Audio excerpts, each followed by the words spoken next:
Hanging at the fishing pond, hanging at the fishing pond, hanging at the fishing pond, hanging at the fishing pond. For your latest news in high school sports, tune in to the fishing pond. Don't need no bed, don't need no pole when you tune in to the fishing pond. Hanging at the fishing pond, hanging at the fishing pond. You got Craig and TK and Head and D tuned in at the fishing pond. Hanging at the fishing pond, hanging at the fishing pond, hanging at the fishing pond, hanging at the fishing pond. For your latest news in high school sports, tune in to the fishing pond. Welcome everyone to another Fish Report Live. Thanks for joining us here. And guys, it's been a little while since we've been back together again, isn't it? Has been. I guess it was what, December? December, beginning of December after Thanksgiving, Yep. something like that. But yeah, it's been a while, and you know, 9 years of doing Fish Report the way we've been doing it. And I know, Covey, you hadn't been there 9 years, but long enough, and just kind of time for something a little bit different, wasn't it? Yeah, and I like this new setup. It's kind of like a first take style that you see like on ESPN or something. So we got like a little bit of roundtable discussion. I'm not going to be a Stephen A. Smith and barking up a tree with a New York accent or anything, but I like this new format. Yeah, I really like it too, Craig. You know, it's kind of neat sitting around the table and just talking about whatever comes up, and it's going to be a fun night. Yeah, you know, it's just, you know, guys, I think we've said it to our viewers before when one of the funnest things we do is when we get together before the show and do our pre-show a little bit. And, you know, we talk about all kinds of things, some things we don't talk about on air. But kind of fun to do that. I just thought maybe we could bring that to this new format. So we're not talking to the cameras anymore. Instead, we'll just be talking amongst each other. Yeah. And hopefully the viewers will enjoy it. I feel like I've got promoted, TK. We're out of the sound room. We're not cramped. We got elbow room. Man. You know, I don't notice the cashews, though, or anything No around here, cashews, so no. you guys lost out on them.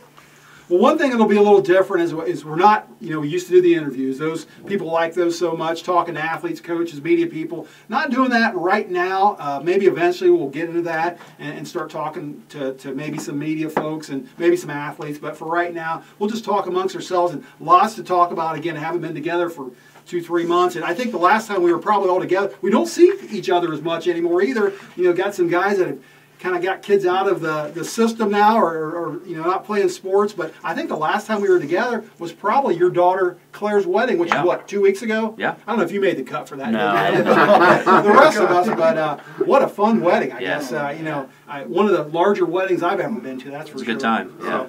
Had Heavy D and his wife Foxy H and the families put a great wedding on. I was proud of myself. I held myself together pretty well. Yeah, usually a sentimental guy. And I gave you a couple good tips, though, beforehand. Yeah. I was looking forward to the speech, and I actually got a very good seat. Sometimes you get stuck in the back of St. Michael's Hall where you can't hear as well. I got a very good seat for your speech, and I really enjoyed it. You held it together, like you said, pretty good, and so yeah, that was a lot of fun. But Kobe, I know you've been busy. You've been doing some games for NK Telco. How's all that been going? That's been going great. Wrapping up the regular season tonight, going to Marion Local for senior night over there. Marion Coldwater, a big MAC battle to end the season. Done a lot of great games. Fort Laramie Botkins comes to mind. That was a great overtime game I did early in January.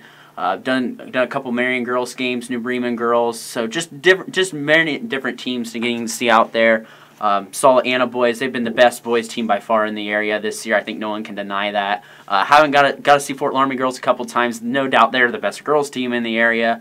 So ready to get tournament started and ready to roll into baseball here soon. So it's exciting. Yeah, it's right around the corner. Hard to believe spring training pitchers and catchers are reporting in a couple days, and it'll be baseball will be here before you know. Of course, we got a bunch of snow yesterday, so who knows what it'll be like. Ken, I know you've been busy going to Dayton Flyers games, haven't you? Boy, how about them Dayton Flyers? You know, what a year to be a Flyer fan. You know, I never thought in my lifetime that I'd see the time when they're talking Dayton Flyers, top 10 in the country, ranked number 6 in the nation right now. You know, they got an All-American a National Player of the Year candidate in Obi Toppin, and just so much fun going to the games and the atmosphere, and you know, it's and what makes it even special is, you know, is we got a freshman son in college there right now, and he's just thriving on it, and I know TK does as well, and you do as well, and they're going to the ball games and having a blast. So I heard Jay Billis on TV the other day called Obi Toppin. You mentioned him. He called him the best player in the country. I can believe it. You know, he is just dynamic to watch. He's extremely athletic, and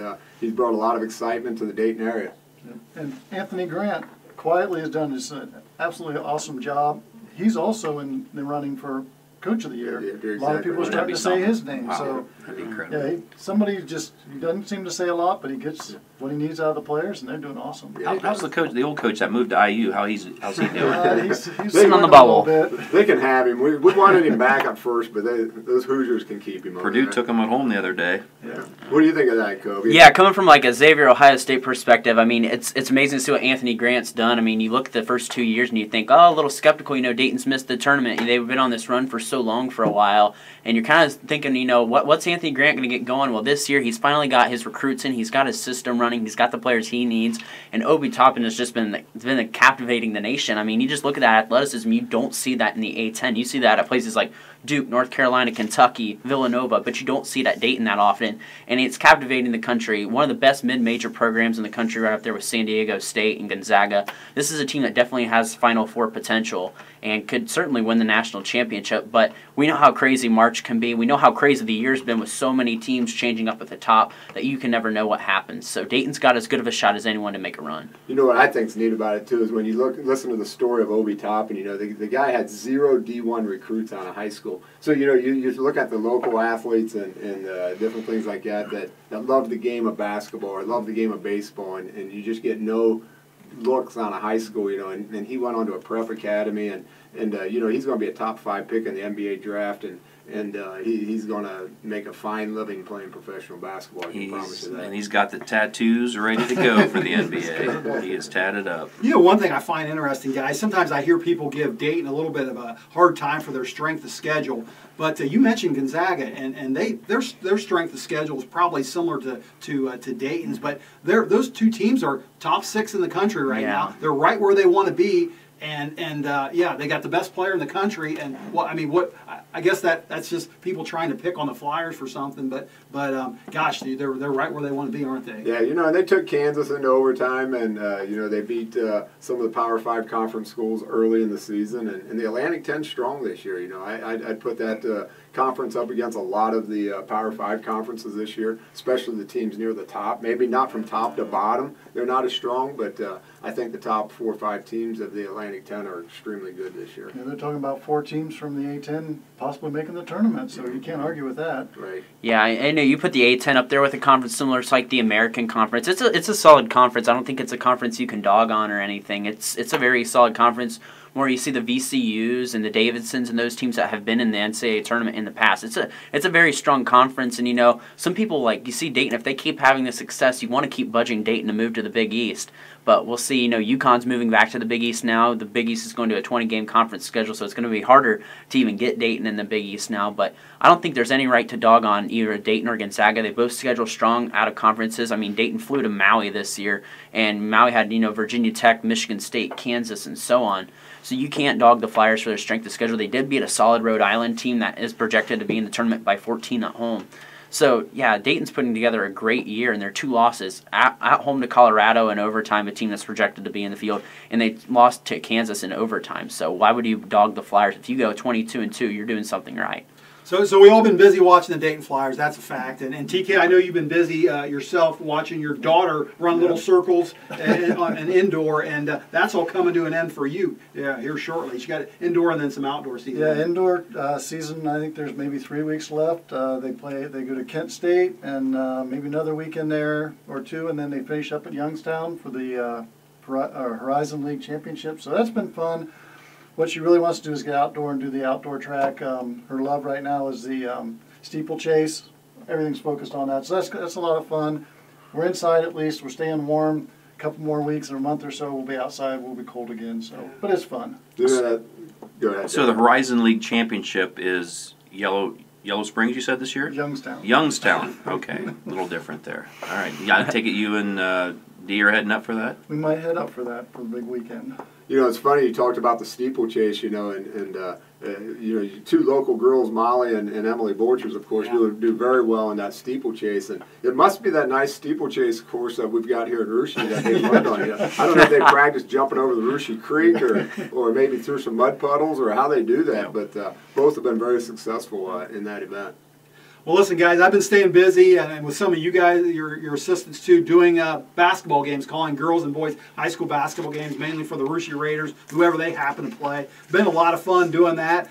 This past week, got a chance to do senior night at Russia. The boys got a victory over Newton, which has been. The victories have been few and far between for the Raider boys, so it's kind of nice to see a win, and especially on senior night. And just a fun night. You know, Russia's got 7 seniors. 5 of them started, and they got 2 of them in there quickly after that. But just a lot of, you know, I saw a lot of parents in the crowd, and you guys have all been through it. It's an emotional time. Kobe, you're a senior not too long ago. I mean, what for you? I mean, what's the feeling like just coming off that a few years ago as a senior? I mean, it's great, especially for I didn't play basketball my senior year, but playing baseball, and not as many people get out to the baseball games or softball games or track meets as they do the basketball games. So it's nice for people to know that, you know, they got these athletes that are playing in the spring, and it's also nice to see like what they're doing after high school, because, you know, especially in the community, you're usually so close, and it's nice to know, oh, that this person's going to so-and-so college doing this major, so that's kind of interesting to know as well. And I mean, everyone puts in a lot of time. I mean, the amount of time that athletes put in is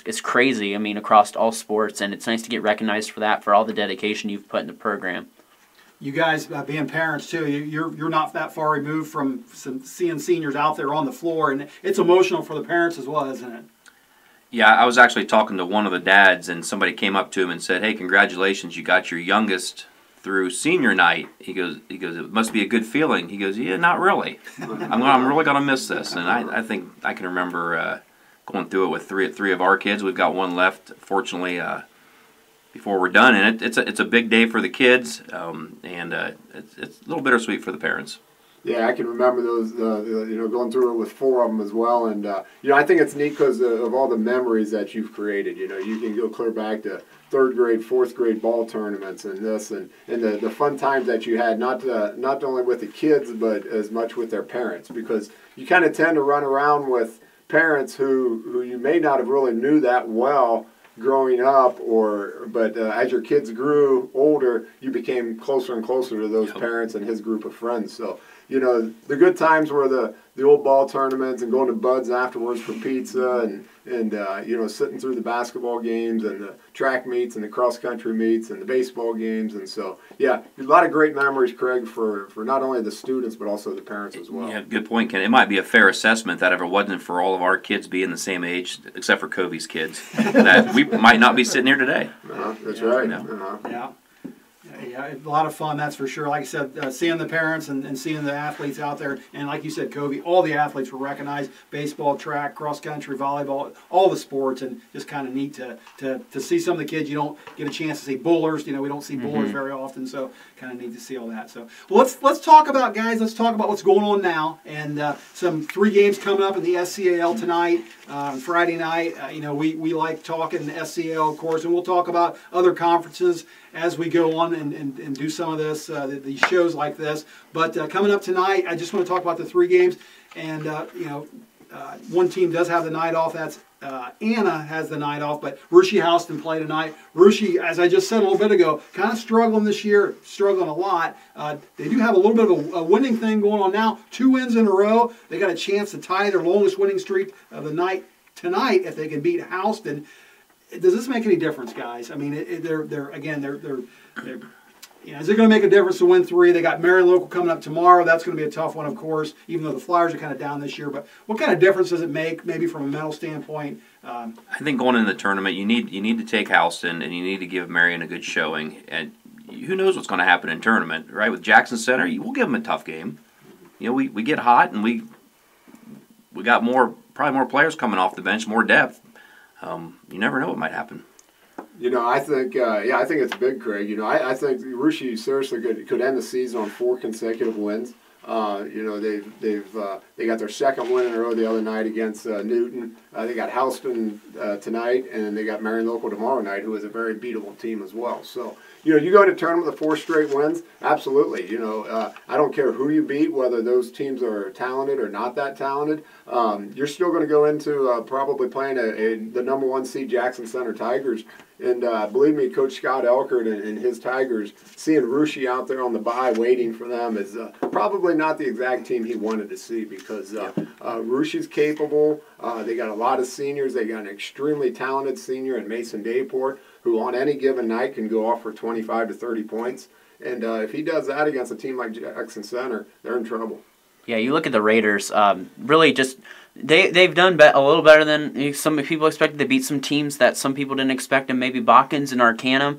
But yeah, they've got a great shot to end on a good winning note. They should beat Houston tonight. I think they'll roll pretty easily in that game. I've got the Marion Local Flyers tonight against Coldwater. They'll play them tomorrow night. Marion's been a little spotty. They have had some good wins. They have beaten Jackson Center, and they have beaten St. Henry, so they do have some good quality wins. They're just a little spotty. They're shooting. When I did a game against Fort Laramie the other week, they only scored 20 points, shot 1 of 15 from 3. So, and Marion's not very big. You think about Marion, you're thinking of Luke Kanapke, Ryan Bruns. This team is not taller than 6'1", so this is not the typical tall Marion team you see. But it's a team that's capable of, even in tournament, winning some games. It just depends what Flyer team Coach Kurt Guttemiller has showing up. So they can get on a roll, and yeah, Jackson Center playing them in the first round. I mean, we saw what the Raiders did to Botkins. They upset them early in the season. I don't think a lot of people expected that. I mean, the Raiders got basically nothing to lose. You're sitting at a 9th seed. The last time the Raiders finished under 500 was 2013. This is only the Raiders' 3rd losing season in the last 21 years. So they've just got nothing to lose, and if you lose, you go into baseball season. So you just got to play like there's no tomorrow. It's a team that hustles. I like the way they play defense. Get some breaks on offense, I think they could make some noise. Don't count them out, because, like we said, Jackson Center played them here. They were close until the 4th quarter and kind of ran out of gas.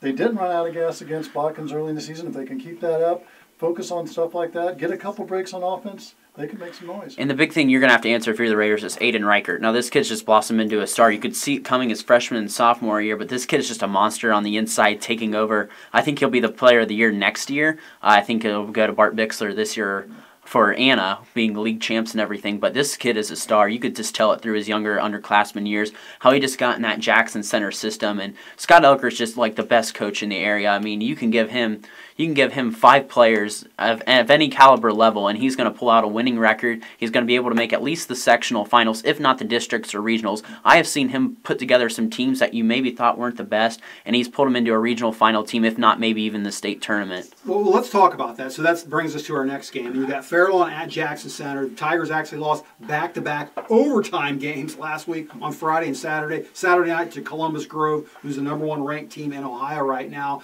I talked to a couple Botkins fans that actually they beat them on Friday night, and I didn't know anything about the game. I just saw the final score. They got beaten, or Jackson got beaten overtime. Botkins won. I said, I assume you guys held Reichert in check, and they said, actually no. They said Reichert had majority of their points. He had 20. They said we just held everybody else in check, and he was the only one that was able to go off on us. And so, that was how Botkins beat them. But, what does it do for the confidence of Jackson Center losing 2 games in a row like that? Or all of a sudden teams saying, hey, they're beatable? I actually think it's a little bit of the opposite, Craig. I think this is actually fueling into their confidence. Jackson's a tournament team. They know how to win when the time's right. I mean, couldn't tell you the last time they haven't been in the sectional finals. This team thrives when it comes to tournament time. Scott Elkert knows when to win. And losing late in the season, I don't think it bothers him, because they weren't really in the contention for the league race. I already lost to Anna twice and everything. So this is playing the way Coach Scott Elkert wants it to. And they play Fairlawn, they got a great chance of matching up in the sectional finals. So I don't think they're going to show each other anything. Fairlawn, we talked about it. Fairlawn doesn't really have much quality wins this year. So I think that's a big thing too. And Jackson's beaten Fairlawn 6 out of the last 8 years in tournaments. So Jackson has Fairlawn's number. Jackson knows how to win. Fairlawn's last time they've been out of the sectionals was 2004. That's back when Andy Francis played there. So it's been quite a while for Fairlawn to get out. So we'll see. I know what you're saying about Fairlawn, Covey, but they just, I look at their starting 5 and they just, I don't know, that the Ambus kid tore us up the first time, and you got the Piper boys, and the Maddie plays great defense, and they just, to me, they're a scary team for me. I think they should be scary. They're a very great team. Yeah. Absolutely. I think they got a lot of talent, and Coach France is over there. You know, I look for him to make a nice tournament run. I really do. He's lost a lot of tough games this year. You know, I know their record is probably not where he wanted it to be, but you know, he's probably 3 or 4 bounces away from having a record of maybe, I don't know, 16-4 or something like that right now. So he's, you know, they've lost some really, really close games. So look for them to be very tough in the tournament. And one more game, guys, and that tonight coming up, and that is Botkins at Fort Laramie. The last time these two met up was on January 3rd, and Botkins won in double overtime. And what a game that was. But Botkins red hot right now. Heavy D, are they the best Division IV team in the SCAL? For Botkins, yeah. Well, I don't know. It's at Laramie. It's at Fort Laramie. And that's a tough gym to play in. You get the fans out of it. The Laramie fans are pretty much on the court. The visiting fans are away from the court. Yeah, need binoculars. You do, and it's a tough gym to play in. And the Laramie student section is always up and ready to go. I think it'll be another close game. Yeah, I agree. I think Corey Britton, Coach Britton over there at Fort Laramie, has done a great job with his team this year. I really do. I think a lot of people did not expect him to have this quality of a team, and he's had some really nice wins over there this year. And I look for a great game there. I think for Botkins is going to try to keep the intensity up, the pace of the play up, I should say. I think Fort Laramie's obviously always plays great defense, and so I think it's going to come down to the last few minutes of the game and who can execute the best. I think of the games I've seen, Botkins has the most talent across the court. They've obviously improved probably the most if you look at the wins through the season and how they've come along. But can they take it on the road and take on a tough Fort Laramie team at home? Always hard to win on the road in the Shelby County League, no matter who you're playing. But they've got the ability to do it if they can concentrate and stay with their game and push the tempo, like you said, Ken. I think when they slow down, we saw it early in the season against Rushi, they slowed down and it cost them. But they play up speed, up tempo, and they got the team to win it. They got a lot of talent on that roster. Well, no matter what happens, I'm looking at the Piqua 1 bracket, and it's going to be probably Laramie and Botkins in the sectional finals. So it might be a grudge match here in a couple weeks. Yeah, let's talk about that, guys. So let's get to the tournament. I know we still got regular season left to play, one more weekend of that, but the following weekend already, tournament comes up. And let's look at those brackets real quick. The Division IV Piqua sectional. You mentioned Fort Laramie and Botkins in that Piqua 1, and so Heavy D's saying it's Fort Laramie and Botkins in the final. You know, what a final that would be. I think do we all agree on that one? I agree with that. That one's pretty cut and dry.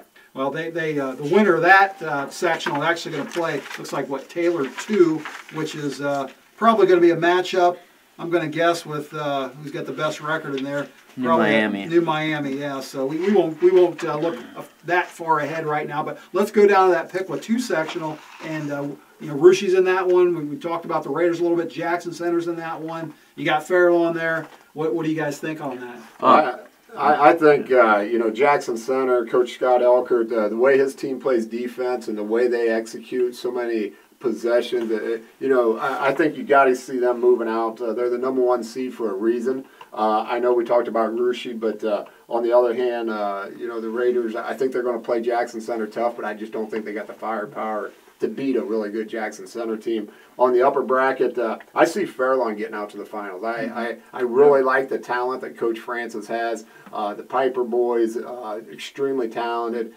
Jones and some of the other players they've got over there. So I like Fairlawn and Jackson. Well, they got a tough first-round matchup.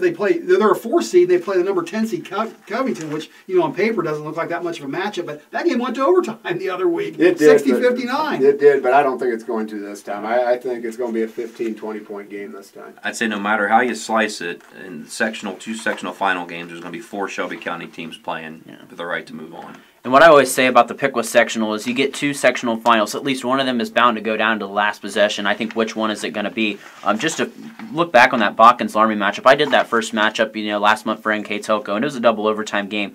Great game. The big question for Botkins is how do the guards, Jaden Pretty Pal and Zane Paul mesh together? When they mesh together, their styles well, this is when this team thrives, and that's when you see them play really good and beat really good teams when they're playing together. I think those two playing together is the biggest key that they have. If they can run the offense together and get along, that is when they succeed at their best. So, and it's a big question too. They haven't made it out of their sectional since 2001. They've lost a couple heartbreakers to Ansonia the past few years. I don't see them losing to Newton or Riverside. I see them getting comfortably in the sectional finals. So, kind of new territory for Botkins. Larmy's been in this position.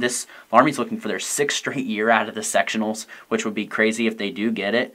And Coach Britton's they're not a very tall team, but they're just an athletic bunch that can shoot. They like to shoot the three. They've expanded on that a little bit this year. A team with 1 senior and 4 juniors, so a pretty youthful team here for Coach Britton. He's done another fantastic job. He has just really developed his skill and his craft as a coach these past few years, and give Coach Britton credit. But looking down at Pickwood too, I like Jackson as well. I love the play of Aiden Reichert, and I think Fairlawn's got a great team too. Saw them twice. They are deep, but the question is, how do they get into those pressure situations? How do they react? They've lost a lot of close games. And, Jackson's had Fairlawn's number. 6 out of the last 8 years, Fairlawn's been beaten by Jackson in the tournament. Is it 7 out of the last 9 this year? So, and they got great play. I mean, outside of Reichert, they got Christopher Elkert, the coach's son there, who's shooting around, last year shot around 50% from 3, so you got to guard him too. They can stretch the floor. They always play tenacious defense and lock you down on defense. You don't want to be guarded by Jackson center. Like I said, Coach Elkert just fantastic. I think Coach Elkert's coaching is the difference. And you talk about the Reichert's or Elkert's threes. These aren't just right behind the They're line. NBA These are NBA 23-footer three-pointers. Well, and Jackson's always got another kid that steps up. Against Russia, it's been the Akers kid. Twice. Yeah. And honestly, he's the one that's hurt Russia both times we played him. And I ask other people around the county I go, well, what did Akers do against you? And they're like, oh, not a whole lot. But, he killed us, So, that's a typical Jackson team. Seems like they always have somebody that steps up. Is that a new venue, Butler High School? Yes. For the district? The district for this year is at Butler because the University of Dayton Arena is hosting the A10 Women's Tournament. So now the regional this year will be hosted at the University of Dayton for Division 4. Okay. So it'll be flopping for this year. I don't know if that'll stay the same for next year or not. Well, our cross-county conference fans and all of our fans from other conferences probably aren't going to like our show tonight, but we're picking Laramie Botkins and Fairlawn Jackson in the sectional finals. Let's please our Division III fans here, and then we can still talk a little SCAL. But if you look at the Division III bracket, just real quick, guys, we've got Anna in that Dayton 3 Division III bracket, and then of course Versailles Tigers, our neighbors down the road here, they're in the Dayton 5 bracket, and they're the highest. The number 1 seed is Anna, number 2 seed is Versailles. You got guys. I mean, I think you've seen these teams play. 2 very good teams there, aren't they? I think Versailles is probably the surprise team in the area, sitting at 19-1 right now. I think they've done a phenomenal job over there of playing team basketball, and I think it's just great to see the program continue the success that they've had and actually take it up a step. And they're ranked number 1 in the state of Ohio. They were anyways. They may not be anymore because they lost to Anna, but they've done a super job over there. Yeah, and give Coach Travis Swink some credit. He might deserve D3 Coach of the Year. You didn't know what he really had his first 2 years coaching-wise. I mean, having Justin Arndt, that's a lot to coach around. A Division I, playing at Ohio State now, that's hard to kind of coach around. And he's kind of got free of that and kind of got to coach his style now these past few years. And these Versailles teams have been just flat out fantastic. I didn't know what to expect last year when I saw them play Russia last year, and they played so well. They meshed together well as a team. Michael Steinman, a terrific point guard over there. I think he's dropped 30 on Russia the past 2 times they played. He's a little guy, though. He's like your size, Brandon. I've been up close to him. He's your size. He's able to dribble, penetrate in the lane very well, and he's able to kick it out to his teammates that are wide open. He can just slip through the lane and get a shot. I mean, he's just a determined guy to get to the basket. I agree. I think they're extremely well coached. Coach Travis Schwenk has done a phenomenal job. I agree with you, Kobe. He should be D3 Coach of the Year. Well, they start 5 seniors over there, just like their girls team does, and that's got to be a big help, starting 5 senior guys that have played together for the last few years. What's ironic, though? Anna's the number 1 seed, Versailles number 2 seed. You mentioned Versailles; they dropped down to number 2 in the state in the rankings, but Anna's nowhere in the rankings. They're not anywhere to be found. We already know our opinion on Ohio high school polls, coaches. Those polls are stupid. Yeah, Anna rolled into Versailles and just took them to town. So you know where that lays. I think anybody that knows anything about high school athletics knows that Anna's got a couple pretty good guards that did all right in football as well. So That's right. all you got to do is look to see who won that football state championship, and it's pretty simple. Well, I see Anna slipping out, guys, getting to the district game, taking on National Trail, who's won the cross-county conference. And then I see the Versailles Tigers probably getting out, maybe playing CHCA, Cincinnati Hills Christian. Cincinnati Hills Christian Academy is the number 3 seed coming out at Cincinnati. And you talk about the National Trail. They do have a good team. I know they have a player by the name of Cam Harrison who went over 1,000 points. This is a team that actually went to overtime with Versailles in the regular season. So National Trail, not a bad team, and they made it to the districts last year. Was district runner-up. So a good National Trail team. Well, guys, I got one more fact for you on boys basketball, and I had a Fish Report viewer, listener call me earlier this week and said, did you know that in the last 10 years, from the 2010-2011 season to current, that the SCAL versus the MAC is 152 and 152. Wow. 152 wins and losses against each other. It's an exact tie. This weekend, 3 games. We got 3 SCAL versus MAC games. Fort Laramie at Fort Recovery, Minster at Anna, and Russia at Marion Local. So 3 games. It's somebody's going to be ahead of somebody by the end of the weekend. So we'll have to let Don Kemper, the MAC commissioner, know what's going on there. I'll have to get something out on Twitter here today. Absolutely, on that. But, that's good stuff. 152 and 152. That's crazy. Now, is it anything like Duke and North Carolina? I said they were 50 and 50, and their total points scored was the exact same amount as well. And then the game they just played the other night ended on a buzzer beater. Yeah, So yeah. it's kind of like nothing can be finer than Duke and Carolina, right? That's right. All right, well, listen, let's talk some girls basketball. I know some of you are more in tune with the girls basketball, and 4 big games coming up tomorrow at the Sydney Sectional. I tell you that if you want to get your money's worth, you buy 1 ticket there in the morning, you can sit there for 4 games and watch 4 of them if you want. But a lot going on there. And let's just start out. There's the first game, guys. Or I guess, so we got Lehman Houston at 11 o'clock. You got Mechanicsburg Russia at 12:30. Fairlawn Jackson Center coming up around 2 o'clock, a 6 and a 7 seed there. And then the nightcap is Ansonia at Triad. Any of those games stick out to you? I'm sure you're going to have some comments on that Russia Mechanicsburg game. One of our original guests on this show on Fish Report Live was Mechanicsburg's coach. I think I was like show 2 or 3. Yeah, Christy Dodane. One thing about her, I'll tell you, she's still coaching. I talked to her off the record one time, and it's been long enough that I can say this, but she was frustrated at the time, questioned why Mechanicsburg has to drive to Sydney for a sectional game. And I think that year, in particular, that year it was snowing. She goes, it took us an hour and a half to get here. They're out there. Yeah, they drive a far away compared to some other schools. I think she just got 300 wins, didn't she? Yes, Yeah, she something did. saw that. Almost 300, yeah. Been doing it for a while. Do you have any daughters? Any daughters playing yet? I don't think any more, but Her dad used to help, didn't he? Assistant coach for a while. yeah, Fairlawn. I don't know. They got coaching in their blood, that's for sure. I know one thing that's interesting here. You look at Coach Carlos Siegel taking that first round bye. You know, typically you would never see that, especially from a team as dominant as Fort Laramie. They want to play that extra game, and get on the floor. Interesting story there is that she purposely scheduled a regular season game, the first day of tournament, knowing that, and she scheduled a tough game, which ultimately had to be canceled because the team had a league game to make up or something like that. Liberty Benton.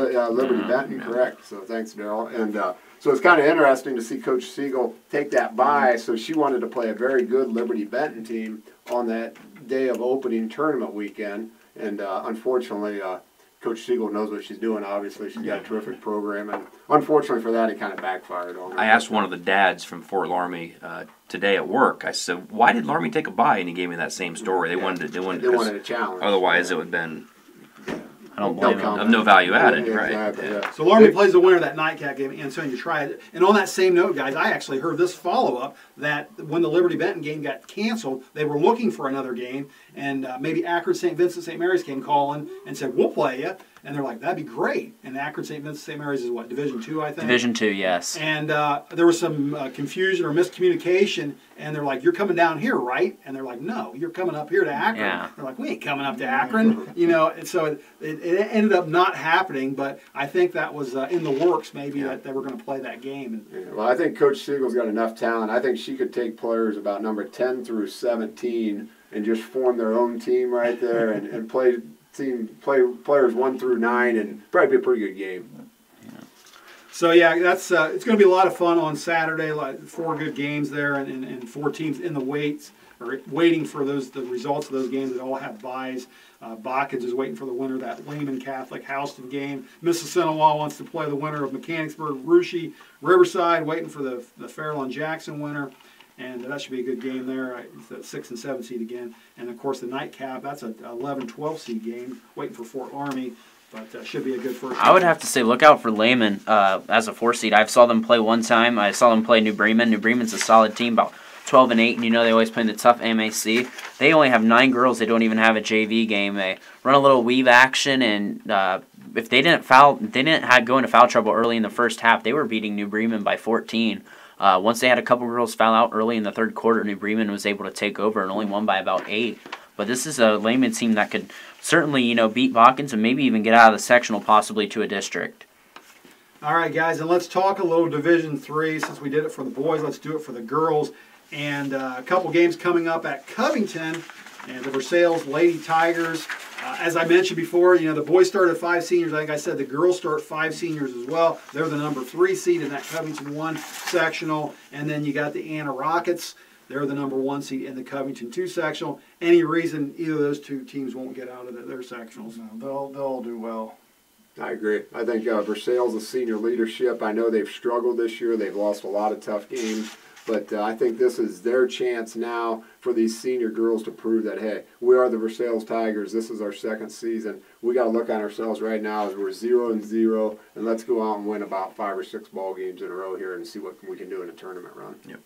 And Heavy D, you've seen Anna play before. They're a legit number 1 seed in that Covington 2 sectional there. Yeah, they're quick, and they got some height there with the bar horse girl, and she's having a nice year. And they're up to make a good run. Yeah, Ella Dosek is a name that sticks in my head just from her performance at Russia. It's been a couple years ago, but I think it was her sophomore year, or maybe it was last year. I think it was her freshman year. Freshman year, yeah. Yes. She went off for 30, I think.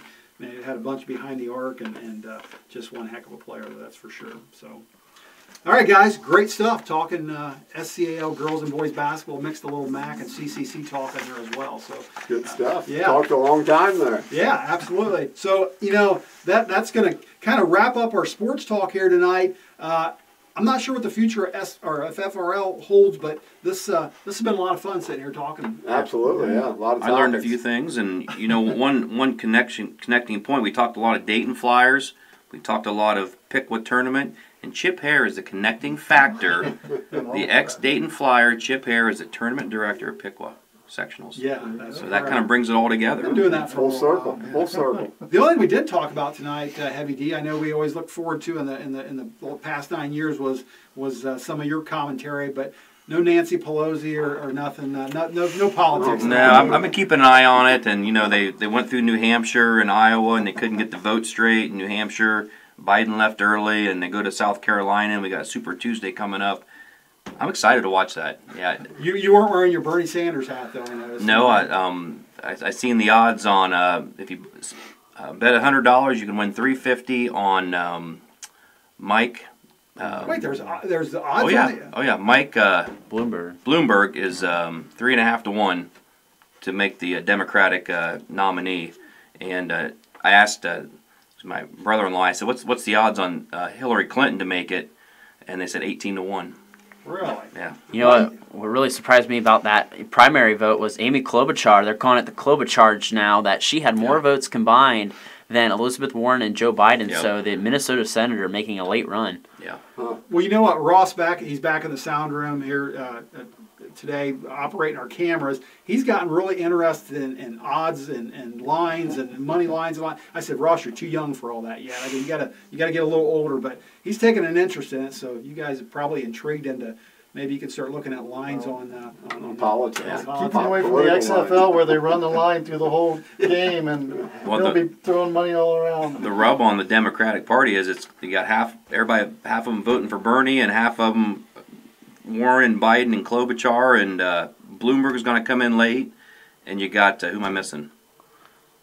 You missed Pete Buttigieg. Pete Buttigieg, Mayor Buttigieg of South Bend. I mean, it's split. And when you get to the convention, they're calling it a brokered convention, which means nobody's got the majority.